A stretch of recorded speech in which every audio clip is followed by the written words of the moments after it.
toi, entends-tu passer dans ta rue une parade d'espérance et qui chante. Voyez, nos jeunes plus fragiles, pour qu'ils soient respectés, on va cesser les services, nous qu'est-ce qu'on va broyer. Nos jeunes plus fragiles, pour qu'ils soient respectés, on va devenir indécis.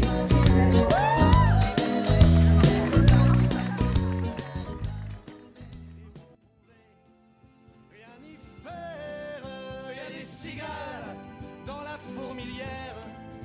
Donc on est regroupés aujourd'hui devant l'inspection académique parce qu'on a fait une demande d'audience collective à 9 établissements pour être reçus pour parler des problématiques collectives à tous nos établissements scolaires, quelle que soit la caractéristique de nos établissements. Demande qui a été refusée par la DAZEN et on nous propose là aujourd'hui des audiences individuelles par établissement.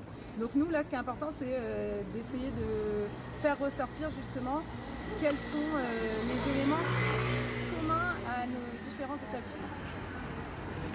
Alors nous par exemple on fait face à un problème de vie scolaire, un manque de moyens d'assistants d'éducation et on est en plein travaux, on est dans un milieu rural et on se demande un poste d'AED supplémentaire depuis quelques années et on nous refuse ça et on nous enlève des moyens de vie scolaire.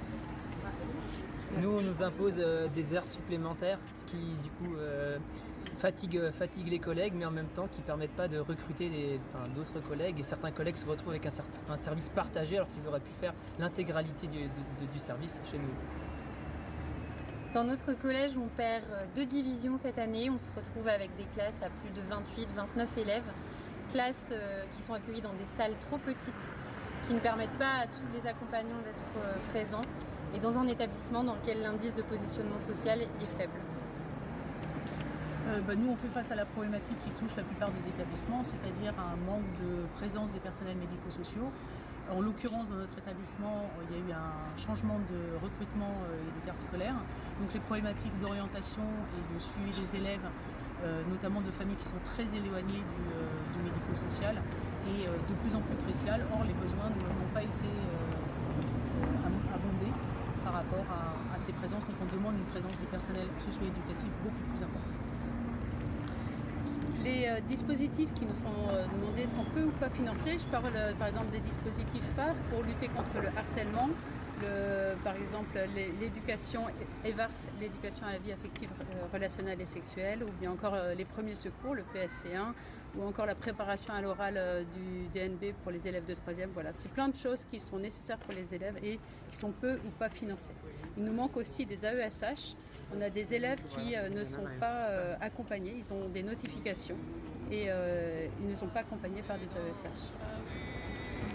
Une parade de ville en ville, c'est le théâtre du fil et qui joue dans toutes les langues pour mieux parler de l'amour. On veut des classes et des progrès partout dans le bout. Et on lâchera pas, et c'est ensemble qu'on gagnera. Des cigales dans la fourmilière, mais c'est pour ça que j'espère